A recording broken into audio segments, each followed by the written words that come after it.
ಕೈಲಾಸವನ್ನೇ ಪರವನ್ನಾಗಿರಿಸಿಕೊಂಡು ಭಕ್ತಾಭಿಷ್ಟ ಫಲಪ್ರದಕ್ಕಾಗಿ ತೊಡಗಿಸಿಕೊಳ್ಳುವವನು ನಾನು. ವೃಷಭದ ಬೆನ್ನಲ್ಲೇ ಹರಳಿದ್ದಾನೆಂತಂದ್ರೆ ಧರ್ಮದ ಬೆನ್ನಲ್ಲೇ ದೈವವಿದೆ ಎಂದರ್ಥ. ಗಜ ಚರ್ಮ ಧರಿಸಿಕೊಂಡಿದ್ದೇನೆ ನಾನಂದ್ರೆ ಶಕ್ತಿಯಿಂದ ಆಚ್ಛಾದಿತನಾದವನು ಶಿವ ಎಂದರ್ಥ. ಅಗನಾಶಿನಿಯಾದಂತಹ ಗಂಗೆ ಕಪರ್ತಿ ಎನ್ನುವಂತ ನನ್ನ ಜಟೆಯಲ್ಲಿ ನಿಂದು ಹರಿದಿದ್ದಾಳೆಂತಂದ್ರೆ ಭಾವನತ್ವದ ಸಂಕೇತ ಅಂತರ್ಥ. ಸಕಲರನ್ನೂ ಕೂಡ ಒಟ್ಟು ಮಾಡಿಕೊಂಡು ಜಾತಿ ವೈರ್ಯಗಳನ್ನು ಮರೆತು ಕೈಲಾಸವಿದೆ ಅಂತಂದ್ರೆ ಎಲ್ಲರನ್ನೂ ಕೂಡ ಕೌಟುಂಬಿಕ ದೃಷ್ಟಿಯಿಂದ ನೋಡುತ್ತೇನೆ ಎಂದರ್ಥ. ದುಷ್ಟರನ್ನು ಎಷ್ಟು ಮಾತ್ರಕ್ಕೂ ಇರಗೊಡಕೂಡದು, ಶಿಷ್ಟರ ಪಾಲನೆ ಆಗಬೇಕು ಎನ್ನುವಂತಹ ದೃಷ್ಟಿಯಿಂದಲೇ ಪ್ರಪಂಚದ ಯೋಗಕ್ಷೇಮವನ್ನು ನೋಡಿಕೊಳ್ಳುವಂತಹ ತ್ರಿಮೂರ್ತಿಗಳಲ್ಲಿ ನಾನು ಒಬ್ಬ. ಹೀಗೆ ನನ್ನನ್ನು ಬಗೆ ಬಗೆಯಿಂದ ನುಗ್ಗಿಸುವವರಿಗೆ ಬೇಕಾದನ್ನೆಲ್ಲ ಕೊಡ್ತಾ ಭಸ್ಮೋದ್ಧೂಲಿತ ಗಾತ್ರನಾಗಿ ತ್ರಿನೇತ್ರನಾಗಿ ಪ್ರಪಂಚದ ಯೋಗಕ್ಷೇಮವನ್ನು ನೋಡಿಕೊಳ್ಳುವಂತಹ ಈ ಹೊತ್ತು ಯಾರದು?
ಕೈಲಾಸಾಧಿಪತಿ ಇದೋ ಈ ಕುಬೇರನ ಪ್ರಣಾಮಗಳು ತಂದೆ.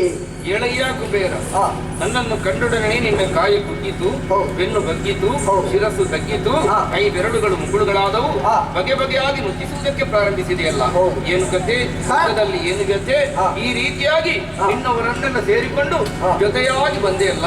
ಈ ಜೊತೆಯಾಗಿ ಬಂದಿರುವಂತಹ ಹಿಂದಿನ ಕಥೆ ಏನಯ್ಯ? ಬೇಗ ಹೇಳು. ಕಾರಣವು ದೇವ, ಅಲಕಾವತಿಯ ನಮ್ಮಂತಾದಂತಹ ಚೈತ್ರವನು. ಸರಿ, ಚೈತ್ರವನದಲ್ಲಿ ವಿಶೇಷವಾದಂತಹ ಫಲ ಚೂತಾಫಲವನ್ನು ಕೊಯ್ಯುವುದಕ್ಕಾಗಿ ವರ್ತಮಾನ ಕಾಲದಲ್ಲಿ ಹಸ್ತಿನೇಯ ದೊರೆ ಧರ್ಮರಾಜ ಅವನ ತಮ್ಮನಾದಂತಹ ಭೀಮಸೇನ ಮಹಾಪರಾಕ್ರಮಶಾಲಿ ವನವನ್ನು ಕೊಯ್ಯುವುದಕ್ಕಾಗಿ ಬಂದ. ಅಲ್ಲಿರುವವರು ನಮ್ಮವರು, ಯಾರು ಅವರನ್ನು ಪ್ರಶ್ನಿಸುವುದಕ್ಕಾಗಿ ಚೆನ್ನಾಗಿ ಬಡಿದು ಕಳುಹಿಸಿದ. ಇದನ್ನು ತಿಳಿದಂತಹ ನಾನು ಹೊರಡುವಂತಹ ವೇಳೆಯಲ್ಲಿ ಮಗನಾದಂತಹ ಗಯ ಬಂದ. ಗಯನಿಗೂ ಹೊಡೆದ ನಾಗಾಸ್ತ್ರದಿಂದ ಬಂಧಿಸಿದ. ಇದನ್ನು ತಿಳಿದಂತಹ ನಾನು ಹೋರಾಟ ಮಾಡುವುದಕ್ಕಾಗಿ ಹೋದೆ. ನನ್ನ ಪಾಲಿಗೂ ಕೂಡ ಪರಾಜಯವಾಯಿತು. ಭೀಮಸೇನ ಒಬ್ಬ ಚಕ್ರಪ್ರಸ್ಥದ ಅಧಿಕಾರಿಯಾಗಿ ಇಂತಹ ಅನ್ಯಾಯವನ್ನು ಮಾಡಿದ್ರೆ ಇದು ಲೋಕಮೆಚ್ಚುವಂಥದ್ದೇ. ನಮ್ಮ ಶೋಭೆಗೆ ಇರುವಂತಹ ವನದ ಚಿರುತಾಬಲವನ್ನು ಕೊಯ್ದು ಅನ್ಯಾಯ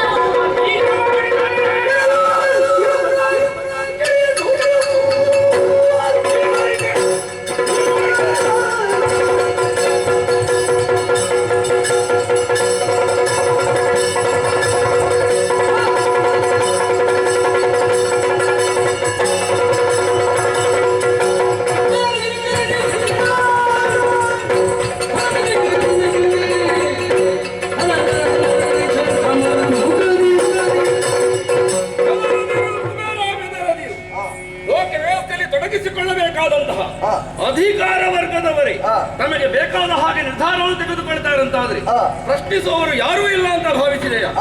ದೇವಬಲವಿದೆ, ದೇವಬಲವಿದೆ, ದೈವದಿಂತುಡಿಯನ್ನಾದ್ರೂ ಕೂಡ ಧಿಕ್ಕರಿಸಿ ಮುಂದೆಕೊಂಡು ಹೋಗುತ್ತಾರಂತಾದ್ರೆ ಏನು ಅವನನ್ನು ಬಕ ಅಂತ ತಿಳಿದರು ನಮ್ಮನ್ನು, ಏನು ಅವನನ್ನು ಹಿಡಿಂಬ ಅಂತ ತಿಳಿದರು ನಮ್ಮನ್ನು. ವನವಾಸದಲ್ಲಿರುವಂತಹ ಕಡು ಜಾತಿಗಳು ಅಂತಹದ್ರಲ್ಲಿ ಇಂತಹ ಒಂದು ಮದ ಅವರಿಗೆ ಆವರಿಸಿಕೊಂಡು ಬಿತ್ತು ಅಂತಾದ್ರೆ ನಾಗಪಾಶದಿಂದ ಬಂಧಿಸಿದನೆ.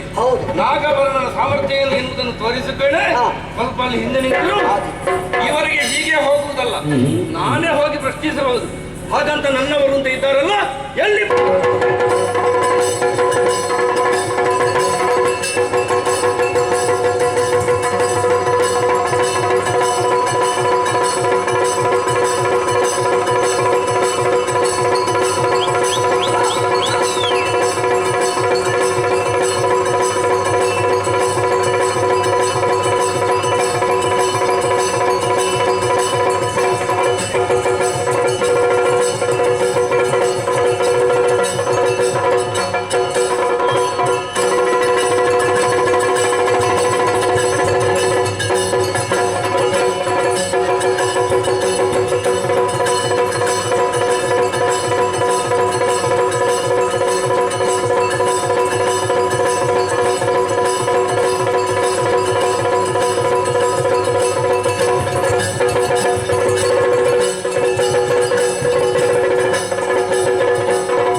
ಒಮ್ಮಿಂದ ಮೇಲೆ ಕರೆಸಿದಂಥ ಮನದ ಎಲ್ಲವನ್ನು ಹೇಳಿದ್ರಂತಾದ್ರೆ ಎಷ್ಟು ಹೇಳುವಲ್ಲಿ ಮಾಡ್ತಾರೆ.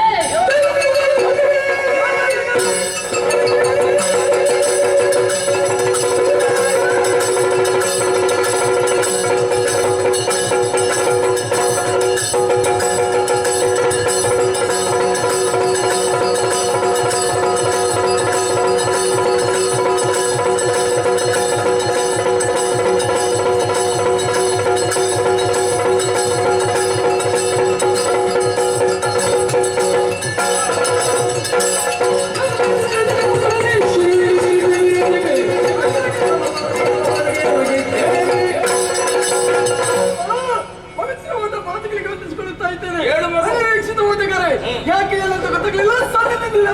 ಕಾರಣ ಉಂಟು, ಕಾರಣ ಉಂಟು. ಈ ಮಸೇನಿಂದ ನೋವಾಗಿನ ಮಗಳೇ ನೋವಾಗಿ.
ಅಕ್ರಮವಾಗಿ ಪ್ರವೇಶ ಮಾಡಿದಂತಹ ಭೀಮಸೇನನ ನಡವಳಿಕೆಯನ್ನು ಅಪರಾಧ ಎನ್ನುವ ಹಾಗೆ ಘೋಷಿಸಿ ಯಾವತ್ತಿನ ಹಾಗೆ ಇವತ್ತಲ್ಲ, ಮಾತಿಗೆ ವೇಳೆ ಅಲ್ಲ, ಅಲ್ಲಿ ವಿಚಾರಣೆ ಇಲ್ಲ, ಶಿಕ್ಷಿಸಿ.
ಪೂಜೆ ಗಣಪನಿಗೆ ನೀನು ಬರುವಾಗಲೇ ನನಗೆ ಗೊತ್ತಾಗಿದೆ. ಹೌದಾ? ಲೋಕದ ಮೊದಲ ಪೂಜೆ ಪಡೆಯುವವ ನೀನು. ನೀನು ಚೂತ ಫಲವನ್ನು ಕೊಂಡು ಹೋಗ್ತಾ ಇದ್ದೀಯಲ್ಲ.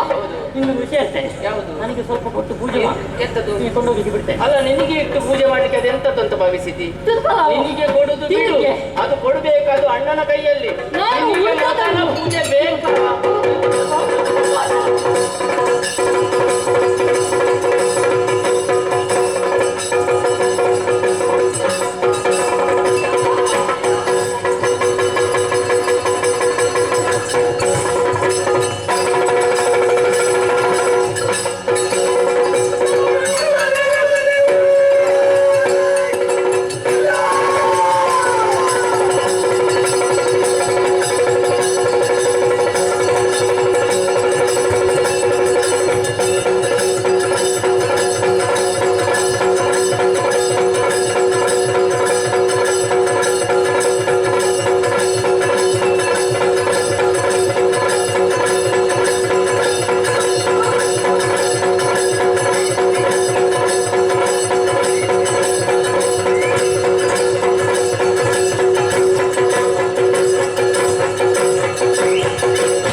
ಹೋದವ ಚೂತ ಫಲವನ್ನು 12 ಕೋಟಿ ಗಣಗಳು ಒಂದಾಗಿ ಬಂದರೂ ಬಿಡುವುದಿಲ್ಲ ಸಿದ್ಧರಾಗಿ.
ನೀನು ಈಗ ಎಂತದಕ್ಕೆ ಬಂದದ್ದು? ಯಾಕೆ? ಎಲ್ಲಿ ಮಲಗಿದ್ದೀನಿ ನೀನು? ಅಯ್ಯೋ ನಿನಗೆ ಜಾಗ ಎಲ್ಲಿ ಸಿಗ್ತಾ ಇಲ್ವಾ? ನಿನಗೆ ಕುಬೇರನ ಉದ್ಯೋಗವೇ ಸಿಕ್ಕಿದ್ದ? ಅದೇ ಅಲ್ಲಿದ್ದೇ ಬೇಕಾದ ನನಗೆ. ಯಾವುದು? ಚೂತ ಫಲ. ನಿನಗೆ ಬೆಳ್ಳಿ ಬೇರೆ ಬೇರೆ ಎಲ್ಲಿಗಾದ್ರೂ ಹೋಗ್ಲಿಕ್ಕೆ ಬೇರೆ ಆಗುದಿಲ್ವಾ? ಬೇರೆ ಆಗುದಿಲ್ಲ, ನಾನು ಇಲ್ಲಿಗೆ ಬರ್ತೇನಾ? ಎಂತದು? ನಿನ್ನ ಇಚ್ಛೆಯಂತೆ ಬಂದು ಚೂತ ಫಲವನ್ನು ಕೊಯ್ಲಿಕ್ಕೆ ಯಾರಲ್ಲಿ ಕೇಳಿದ್ದೀನಿ? ಯಾರಲ್ಲಿ ಎಂತದ್ದು ಕೇಳುದು? ನನಗೆ ಮನಸ್ಸು ತೆಗೆದು ಹೋಗುದೇ. ನಿನಗೆ ಮನಸ್ಸು ಬಂದಾಗ ಬನ್ನಿ. ನಿನ್ನದು ಒಣ ಅಲ್ಲ, ಅದು ನಮ್ಮದು. ಜಾಗ ಕೇಳಿಲ್ಲ ನಾವು. ಹಣ್ಣು ಮಾತ್ರ ಕೇಳಿ. ಹಣ್ಣು ಕೇಳಿದ್ದ? ಹೌದು. ಅಲ್ಲಿ ಯಾರ ಹತ್ರ ನೀನು ಕೇಳಿ? ಯಾರಲ್ಲಿ ಎಂತ? ನಿನ್ನ ಇಚ್ಛೆಯಂತೆ ನೀನು ಕೊಯ್ದದ್ದು, ಅದಕ್ಕೆ ಬಂದದ್ದು. ಕೇಳೋದಕ್ಕೆ ಯಾರು? ತಪ್ಪಾಯ್ತು. ಯಾರು? ಜನ ಯಾರು ನೀನು? ಯಾರು ಜನ? ಕಾಲಭೈರವ. ಕಾಲಭೈರವ ಮಾತಾಡಿ. ನಿನ್ನ ಕಾಲಲ್ಲಿ ಯಾಕೆ ಅಪ್ಪಳಿಸ್ತೇನೆ?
ನಮ್ಮವನ್ನೆಲ್ಲ ದಾರಿಗೊಳಿಸಿ ಏನು ಮುಂದೆ ಮುಂದೆ ಬರ್ತಾ ಇದೆಯೋ ಇನ್ನೆಲ್ಲ ತಲೆ ಕಡೆ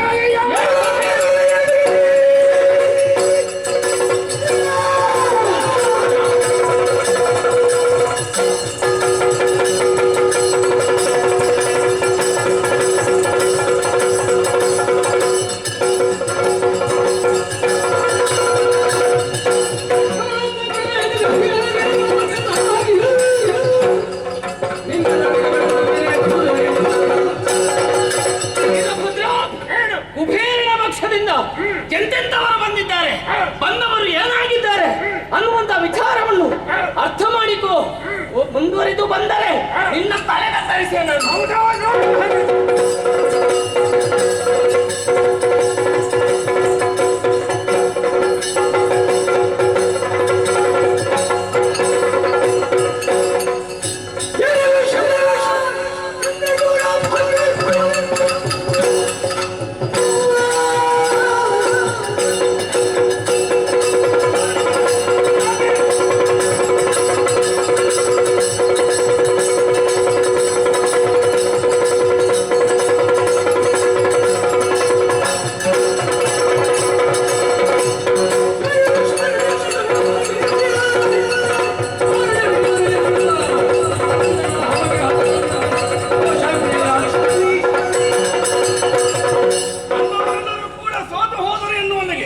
ಶಿವನ ಪ್ರಯತ್ನ ಮುಗಿಯುವುದಿಲ್ಲ ಎಂದು ಹಾಗೆ ಅವರು ತಿಳ್ಕೊಳ್ಳಬಾರದು. ಶಿವನ ಕಥೆ ಮುಗಿಯಿತು ಅಂತ ಅವನ ನಿರ್ಧಾರಕ್ಕೆ ಬಂದರೆ ಭಕ್ತೋದ್ಧಾರಕ್ಕೆ ಎನ್ನುವಂತಹ ನನ್ನ ನಿಲುವಿಗೆ ಅರ್ಥ ಇಲ್ಲ ಅಂತಾಗಿ ಹೋಗ್ತದೆ. ಆದ್ದರಿಂದಲೇ ವೃಷಭವನ್ನು ನೇರಿದ್ದೇನೆ, ನನ್ನವರನ್ನೆಲ್ಲರೂ ಸೇರಿಸಿಕೊಂಡಿದ್ದೇನೆ. ಈ ಹೊತ್ತಿಗೆ ಈ ಕೈಲಾಸ ದೇಶ ದೂರಕ್ಕೆ ಮುಂದುವರಿದಂತಾದರೆ ಪರಿಣಾಮದಲ್ಲಿ ಏನಾಗ್ತದೆ ಎನ್ನುವುದು ಅವರಿಗೆ ಅರಿವಿಗೆ ಬರಬೇಕು. ಪರಾಕ್ರಮದ ಪರದೈವ ಎನಿಸಿದಂತಹ ಈ ಪರಮೇಶ್ವರನ ಪೌರುಷ ಪ್ರದೀಪ್ತಿ ಪ್ರಕರ್ಷಾವಸ್ಥೆಯಲ್ಲಿ ಪ್ರಸ್ಫುಟವಾಗಿ ಪ್ರಕಟೀಕರಣಗೊಳ್ಳುವಂತಹ ಬಗೆ ಹೇಗೆ ಎಂಬುದನ್ನು ತೋರಿಕೊಳ್ಳುವುದಕ್ಕೋಸ್ಕರವಾಗಿ ನಡೆಯುತ್ತೇನೆ.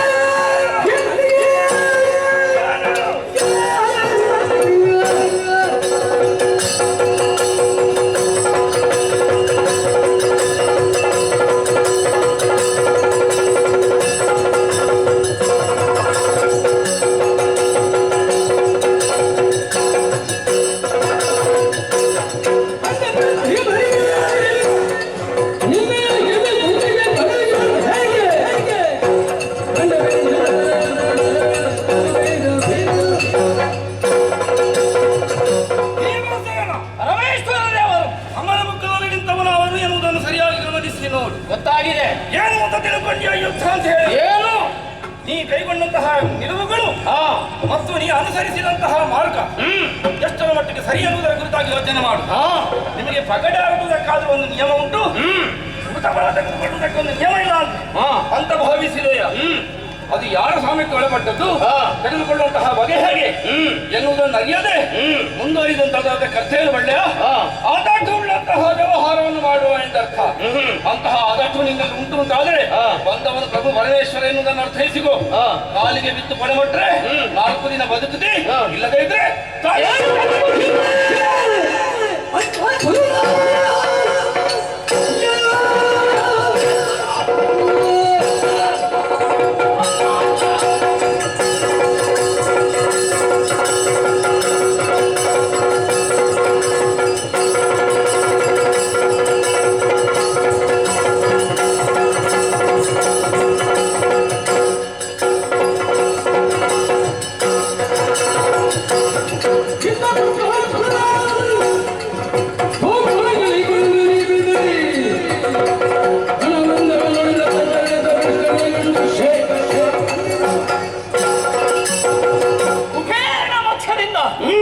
ಪರಮೇಶ್ವರ ದೇವರ ಬಂದದ್ದು.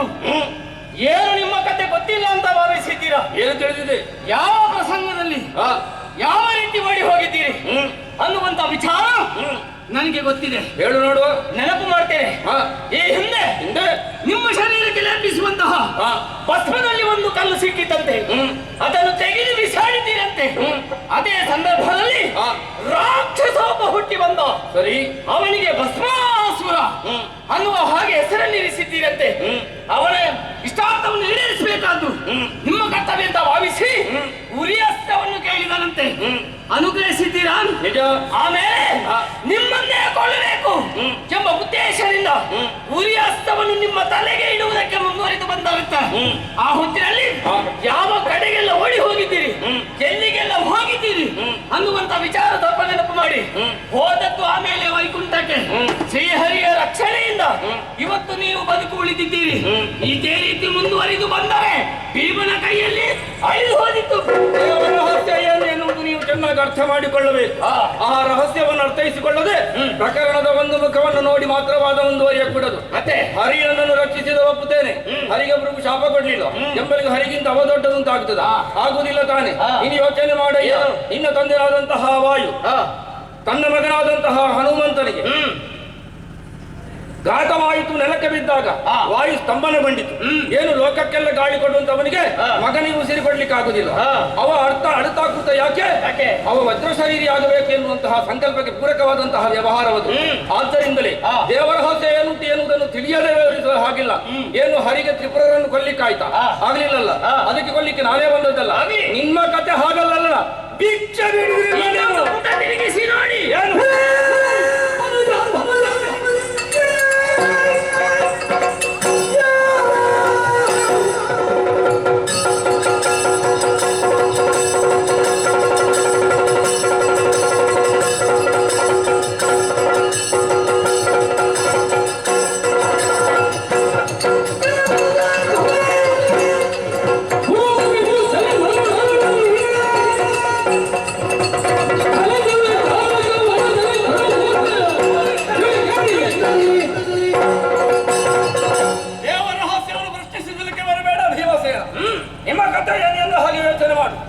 ಅರಸು ಮಕ್ಕಳಾಗಿ ಹುಟ್ಟಿದವರು ನೀವು. ಆದರೆ ಅರಸುತನದ ಯಾವುದಾದರೂ ಕೂಡ ಪಡೆಯುವಂತಹ ಯೋಗ ನಿಮಗುಂಟ, ಭಾಗ್ಯ ನಿಮಗುಂಟ. ಎಲ್ಲವನ್ನು ಅನುಭವಿಸುವುದಕ್ಕೆ ಯೋಗ ಬೇಕು. ಅರಮನೆಗೆ ಬಂದಾದ ಪರಿಣಾಮ ಏನಾಯ್ತು ಹೇಳು? ಮತ್ತೆ ಕಾಡು ಸೇರುವ ಹಾಗಾಯ್ತು, ದಿಕ್ಕು ದೆಸೆ ಇಲ್ಲದೆ ತಿರುಗುವ ಹಾಗಾಯ್ತು. ಹಾಗೆ ತಿರುಗುವಂತಹ ಸ್ಥಿತಿ ಒದಗಿ ಬಂದರೂ ಅದನ್ನು ಮರೆ ಮಾಡಿದೆ. ಹೇಗೆ ಇರಬೇಕು ಎನ್ನುವುದನ್ನು ಪ್ರಪಂಚ ಮುಖಕ್ಕೆ ತೋರಿಸುವಂತಹ ಹೊಣೆಗಾರಿಕೆ ಸ್ಥಾನ ನಿಮಗಿತ್ತು.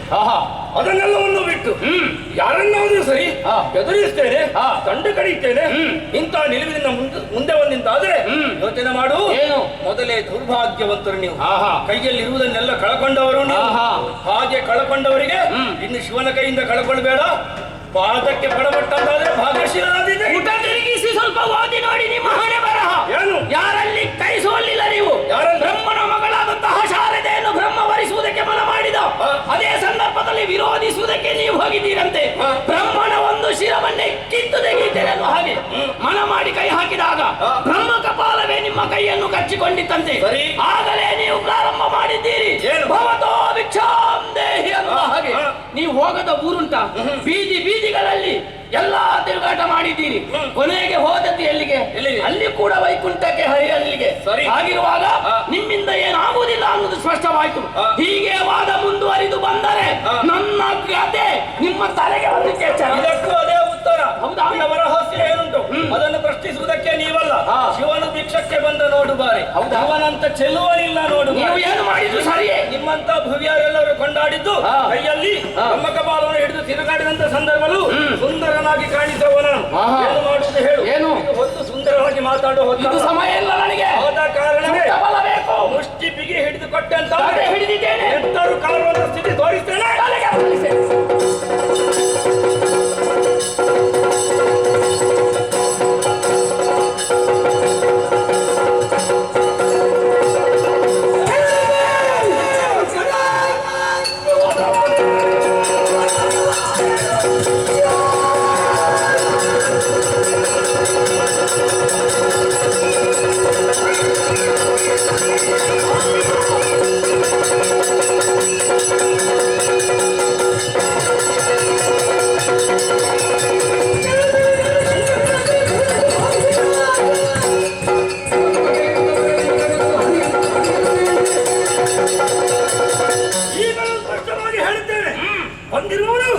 ಪರಶಿವ ಎನ್ನುವುದನ್ನು ಅರ್ಥ ಮಾಡಿಕೊಂಡು ನಿಮ್ಮನ್ನು ಕಾಯುವವರ ಪರಿತಾರ ಅಂತಲ್ಲ, ಅವ ಪ್ರಾಣ ಹಿಮಾಂಡವ ಅಂತ ಹೇಳಿದವ. ಅವನನ್ನು ಕರೆದ್ರೆ ಎಚ್ಚರಿಕೆ, ಅವನಿಂದಲಾಗಿ ನೀನು ಬದುಕುಳಿದಿದ್ದಿ. ಇಲ್ಲದೆ ಹೋದ್ರೆ ತೊಲೆ ಮಾಡಿ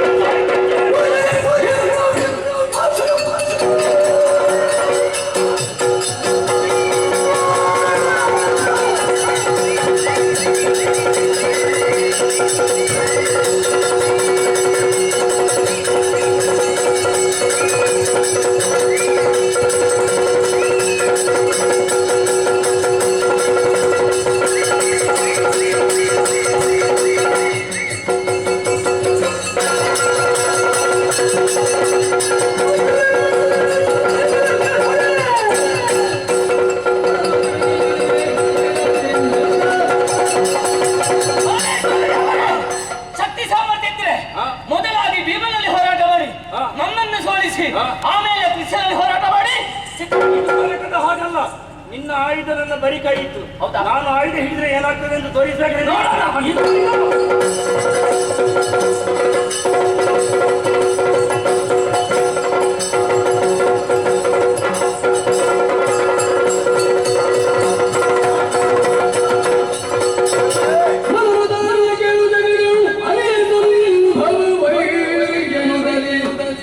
ಮನದಿ ಬಗೆಯುವೆ ಧರ್ಮದ ಯೋಗಿವರೆಗೆ ಫಲವನಿತ್ತವೆನೆಂದು ಒಲಿದು ನೀಡುವ ಮರುದಯ ಇರದೆ ಕಳುಹಿಸಿತು ಚೂತ ಫಲವಾಗ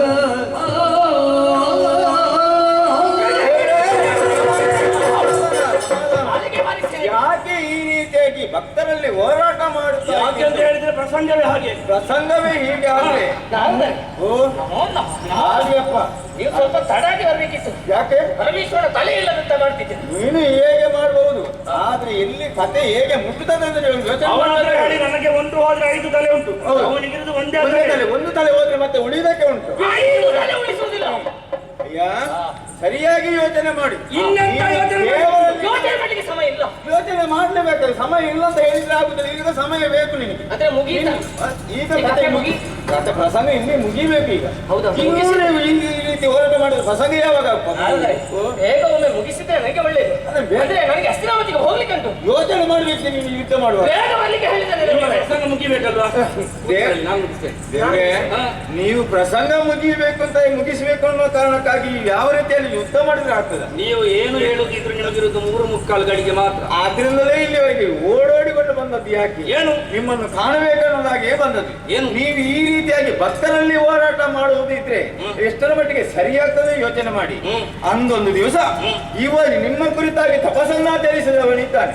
ತಪಸ್ಸು ಮಾಡುವಂತ ಸಂದರ್ಭದಲ್ಲಿ ನಿಮ್ಮ ತಪಸ್ಸಿಗೆ ಅವನು ಮಾಡುವಂತ ತಪಸ್ಸಿಗೆ ಒಳಿದು ಬಾರದೇ ಇದ್ದಂತ ಕಾರಣದಲ್ಲಿ ಇನ್ನು ನಾನು ನಮ್ಮವರ ಮುಖವನ್ನು ತೋರಿಸುವುದಿಲ್ಲ ಅನ್ನುವುದಕ್ಕಾಗಿ ತನ್ನಲ್ಲಿದ್ದಂತ ಗದೆಯನ್ನೇ ಮೇಲಕ್ಕೆ ಎಸೆದು ತಲೆಯನ್ನೇ ಕೊಟ್ಟಾಗ ಗದೆಯನ್ನು ಕೈಯಲ್ಲಿ ಹಿಡಿದು ಈತನನ್ನು ರಕ್ಷಣೆ ಮಾಡಿದವರು ತಾವು. ನಾನೇ ಯೋಚನೆ ಮಾಡಬೇಕು ಸ್ವಾಮಿ. ಏನನ್ನು? ಇವನನ್ನು ನೀವು ಈ ರೀತಿಯಾಗಿ ಹೋರಾಟ ಮಾಡಿದ್ರು, ಅದು ಕೂಡ ನೀವು ಕಾಮನೆಯನ್ನು ಈಡೇರಿಸುವ ಕಾಮನೂ ನೀವಾಗಿದ್ದೀರಿ. ಆದ್ರಿಂದ ಇವನನ್ನು ಗೊದಿಸುವುದು ಸರಿಯಲ್ಲ. ಆದ್ರೆ ಇವನು ಈ ರೀತಿಯಾಗಿ ಬರಬೇಕಾದ ಕಾರಣ ಉಂಟು ಸ್ವಾಮಿ. ಏನು? ದೂರ್ವಾಸರಿಗೂ ಕೊಟ್ಟಂತ ಮಾತಿನಂತೆ ಆ ಮಾತನ್ನು ಉಳಿಸಿಕೊಳ್ಳುವುದಕ್ಕಾಗಿ ಈ ರೀತಿಯಾಗಿ ಬಂದಿದ್ದಾನೆ. ಒಳ್ಳೆ ಫಲವನ್ನು ತಂದು ಕೊಡ್ತೇನೆ ಅಂತ ಹೇಳಿದವ ಈಗ. ಆದ್ರೂ ಅವರು ಒಂದು ಮಾತು ಹೇಳಿದ್ದಾರೆ. ಏನು? ಕಾಣಿ, ಇವತ್ತು ನೀನು ಫಲವನ್ನು ತರದೇ ಹೋದ್ರೆ ಶಾಪವನ್ನೇ ಕೊಡ್ತೇನೆ ಅಂತ ಹೇಳಿದ್ರು. ನಾನು ಕೊಂಡು ಹೋಗದಿದ್ರೆ ಶಾಪಕ್ಕೆ ಒಳಗಾಗ್ತೇನೆ. ಆದ್ರಿಂದ ಶಾಪಕ್ಕೆ ತುತ್ತಾಗ್ತಾನೆ ಇವನು ಉಳಿಸಿಕೊಳ್ಳುವಂತ ಕರ್ತವ್ಯ ನಿಮ್ಮದಲ್ವೇ ಸ್ವಾಮಿ. ಭಕ್ತರಾದೀನಾದಂತಹ ನಾನು ಭಕ್ತರ ಜೊತೆ ಹೋರಾಟ ಮಾಡಬಾರದು ಎನ್ನುವುದು ಸತ್ಯವೇ. ಹೌದು. ಈ ರೀತಿಯಾಗಿ ನಾ ತೊಡಗಿಸಿಕೊಂಡ್ರೆ ಪರೋಕ್ಷವಾಗಿ ಅವನ ನಾಶವಾಗುತ್ತದೆ. ನಾಶ ಆಗಬಾರದು ಅನ್ನುವ ಕಾರಣಕ್ಕಾಗಿಯೇ ಇಲ್ಲಿ ಬನ್ನಿ. ನೀವು ಎಲ್ಲದೂ ನನ್ನ ತಪ್ಪು ಅಂತ ಹೇಳುವಲ್ಲಿಗೆ ಅವಸರದಿಂದ ಪರಮೇಶ್ವರನನ್ನು ಸ್ಮರಿಸದೆ ತೊಡಗಿಸಿಕೊಂಡದ್ದು ಅವನದು ತಪ್ಪು ಅಂತ ಹೇಳ್ಬೇಕು. ಯಾಕೆ ಗೊತ್ತಾ? ಇನ್ನೊಂದು ಇಂಥದ್ದು ಪ್ರಸಂಗ ಬರ್ತದೆ. ಅದರಲ್ಲಿ ಬಂದವ ಈಗ ಭಸ್ಮಾಸುರ ಮತ್ತು ಬ್ರಹ್ಮಕಪಲದ್ದು ಹೇಳಿದ, ಅವ ಈಗ ಇದ್ರದ್ದು ಹೇಳ್ತಾನೆ. ಎಲ್ಲವನ್ನು ಹೇಳುವುದು ಇದರದ್ದು ಹಾಗೆ ಇನ್ನೊಂದು ಕಥೆಯಲ್ಲಿ ಇದ್ದ ವಿಷಯ ಸಿಗಲೇಬಾರದು. ಪರಶಿವನ ಸ್ಮರಣೆ ಮಾಡದೆ ಯಾವ ಕೆಲಸಕ್ಕೂ ತೊಡಗಿಸಿಕೊಂಡ್ರೆ ಅದು ಪೂರ್ಣವಾಗುವುದಿಲ್ಲ. ಖಂಡಿತ. ಈ ಹೊತ್ತಿಗೆ ನೀವು ಹೇಳಿದಾಗ ಅವನೇ ಕೈ ಮುಗಿದಕ್ಕೆ ಮುಂದಾದ. ಶಾಪಗ್ರಸ್ತನಾಗ್ತಾನೆ ತಂದೆ ಅಂತ. ಈ ಮುಗಿದು ತಂದೆ ಅಂತ ಕರೆದ್ರ ಮತ್ತೆ ಅವರನ್ನು ಆಗ್ಲಿಲ್ಲ. 3:45 ಮುಗೀತಾ? ಇನ್ನೂ 3:45. ನನ್ನ ಕರ್ತವ್ಯ ಇಷ್ಟು. ನನ್ನ ಕೈಗೆ ಕೊಡ್ಲಿಕ್ಕೆ ನೀವು ಹೇಳ್ಬೇಕು. ನೀನು ಯೋಚನೆ ಮಾಡಿ. ಈಗ ಬಲಗೈಲಿ ಹೋಗ್ಲಿಕ್ಕಿಲ್ಲ. ನಾನು ಬಂದ ಮೇಲೆ ಕಥೆಯನ್ನು ಪೂರೈಸಿಯೇ ಹೋಗ್ತೀನಿ. ಆಯ್ತಾಯ್ತು. ಅಷ್ಟು ನೀವು ಯೋಚನೆ ಮಾಡಿ. ಮುಂದೆ ಸರ್ ದೇವ್ರೆ, ಇವ ಹೇಗಾದ್ರೂ ಕುಬೇರನ ತೋಟಕ್ಕೆ ನುಗ್ಗಿದವ ಫಲವನ್ನೇ ಕೊಂಡು ಹೋಗ್ಬೇಕು ಅಂತ ಯೋಚನೆ ಮಾಡಿ. ತೋಟ ನುಗ್ಗುವುದಕ್ಕೆ ಇನ್ನೂ ಏನುಂಟು? ನೀವು ನಿಮಗೆ ಇಲ್ಲಿ ಕಥೆ ಮುಗಿಬೇಕಿದ್ರೆ ಈಗ ಹಾಗೆ ಮಾಡ್ತಾನೆ. ಆದ್ರಿಂದ ಅವನಿಗೆ ಒಂದು ಉಪಕಾರ ಮಾಡಬೇಕು. ಹೇಗಾದ್ರೂ ಇವನನ್ನು ಬದುಕಿಸಬೇಕು ಅಂತ ಇದ್ರೆ ಕುಬೇರನ್ನೇ ಅಲ್ಲಿ ಒಂದು ಮಾತು ಹೇಳಿ ಇವನಿಗೆ ಒಂದು ಆ ಫಲವನ್ನು ಅವನ ಕೈಗೆ ಒಪ್ಪಿಸಿ ದೂರ್ವಾಸರಿಗೆ ಮುಟ್ಟುವ ರೀತಿಯಲ್ಲಿ ಒಂದು ವ್ಯವಸ್ಥೆ ನೀವು ಮಾಡಬೇಕು ಅಂತ ನೀವು ಮಾಡಿ.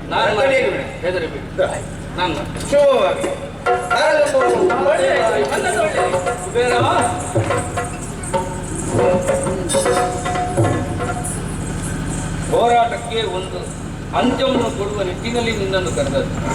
ನಿನ್ನನ್ನು ಕರೆಯುವವರೇ ಒಂದು ಕಾರಣ ಉಂಟಯ್ಯ.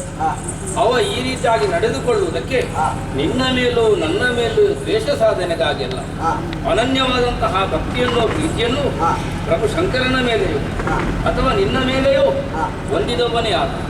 ಹಾಗಂತ ಅವಧಿಯೊಳಗೆ ಜೂತ ಬಲವನ್ನು ಬಿಡದೆ ಹೋದೆ ಅಂತಾದರೆ ಶಾಪ ಕೊಡ್ತೇನೆ, ಕುಟುಂಬ ನಾಶ ಮಾಡ್ತೇನೆ, ಹೀಗೊಂದು ಮುಕ್ತಿ ದೂರ್ವಾಸರಿಂದ ಬಂದ ಕಾಲಕ್ಕೆ ನನ್ನೋರ್ವನ ಪ್ರಯತ್ನದಿಂದಲಾಗಿ ಆ ಕುಟುಂಬಕ್ಕೆ ಬರುವಂತಹ ಶಾಪವನ್ನಾದರೂ ಕೂಡ ಯಾಕೆ ತಪ್ಪಿಸಕೂಡದು ಎನ್ನುವಂತಹ ನಿಲುವಲ್ಲಿ ಪ್ರಯತ್ನಶೀಲನಾದವಲ್ಲ. ಸರಿ, ಒಳ್ಳೆಯದು. ಮನುಷ್ಯ ಪ್ರಯತ್ನಕ್ಕೆ 7ನೇ ದೃಷ್ಟಿಯನ್ನು ನಾವು ಕೊಡಲೇಬೇಕಾದ ಶಬ್ದವನ್ನು ದೈವ ಚಿಂತನೆ.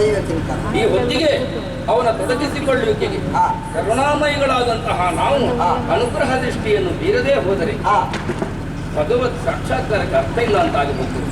ನನ್ನನ್ನು ಕೊಂಡಾಡುವುದೇ ಹಾಗಲ್ವೇ ರುದ್ರ ಯಾವತ್ ರುದ್ರ ಅಂದ್ರೆ ಕರುಣೆ ಒಂದೇ ನಮಗೆ ಇರುವಂತಹ ಅಸ್ತಿತ್ವ. ಕರುಣಾ ದೃಷ್ಟಿಯಿಂದ ಜೂತ ಫಲವು ನಮಗೆ ಒದಗಿಸುವುದಕ್ಕೆ ಆಜ್ಞಾಪಿಸುತ್ತಾ ಇದ್ದೇನೆ. ಒಡೆಯ ಜೂತ ಫಲವು ಶಂಕದಿಂದ ಒಂದೊಂದು ತೀರ್ಥ ಅಂತ ಭಾವಿಸಿ ಒಂದು ರೀತಿಯಲ್ಲಿ ನಿಮ್ಮ ಭಕ್ತರು ಇಂದ್ರ ಕೀಲಕದ ಕಥೆಯಲ್ಲಿ ಸರಿ ನೀವು ಹೇಳಿದ ಮೇಲೆ ಮಾಡಿ ನನ್ನ ಬೇಗ ಕಲಿಸಿದ್ರೆ ಒಳ್ಳೆಯದು. ಇಷ್ಟು ಒತ್ತು ಮಾಡೋದು ಗೊತ್ತಾಗ್ಲಿಲ್ಲ ಅವರಿಗೆ. ಹಾಗೆಲ್ಲ ನೀನು ಇನ್ನು ಮಹಾನ್ ಬಂದಂತ ನೀನು ಮಾತಾಡ್ಲಿಕ್ಕೆ ಇಲ್ಲ ದೇವರೇ ಆಗುವುದೆಲ್ಲ ಒಳ್ಳೆಯದೇ. ದೇವರ ನೀವು ಕೊಡ್ತೀರಾ? ನೀನೇ ಕೊಡಬೇಕು ದೇವರೇ ಇನ್ನು ನಾವು ನಿಲ್ಲುವುದಿಲ್ಲ. ಇನ್ನು ಆದಷ್ಟು ಬೇಗ ಅಣ್ಣನ ಕೈಗೆ ಕೊಡಬೇಕು. ಹೌದು. ಇಲ್ಲದಿದ್ದರೆ ನಾವು ಶಾಪಕ್ಕೆ ಒಳಗಾಗ್ತೇವೆ. ಹೆದರಬೇಡ. ದೇವರೇ ನಾನು ನಿಲ್ಲು ನಾನು ಬಂದದ್ದೇ ಈಗ ನನಗೊಂದೆರಡು ಮಾತಾಡ್ಲಿಕ್ಕೆ ಬಿಡು. ಆಯ್ತು ದೇವರೇ, ಇನ್ನು ಮಾತಾಡಿ. ನನ್ನನ್ನೊಂದು ಕಳಿಸಿ ಮಾತಾಡಿದ್ರೆ ಒಳ್ಳೆಯದು.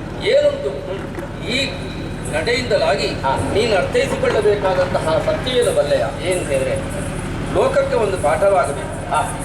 ಹರಿಯುತ್ತಿರುವ ಪ್ರವಾಹದಲ್ಲಿ ವಿರುದ್ಧವಾಗಿ ಆದರೂ ಈಜಿ ದಡ ಮುಟ್ಟುತ್ತೇನೆ ಎನ್ನುವಂತಹ ಪ್ರಯತ್ನದಲ್ಲಿ ತೊಡಗಿಸಿಕೊಂಡವ ಗ್ರಹಿಸಬೇಕಾದದ್ದೇನು ಏನು ದೇವರ ಒಲುಮೆ ಇದ್ದದೆ ಯಾವುದನ್ನು ಕೂಡ ಪೌರುಷ ಬಲದಿಂದ ಸಾಧಿಸಲಿಕ್ಕೆ ಆಗುವುದಿಲ್ಲ. ಕೇವಲ ಛಲ ಮಾತ್ರ ಆಗುವುದಿಲ್ಲ. ಪೌರುಷ ಅಂದ್ರೆ ಕೇವಲ ತೋಳುಬಲ ಅಲ್ಲ.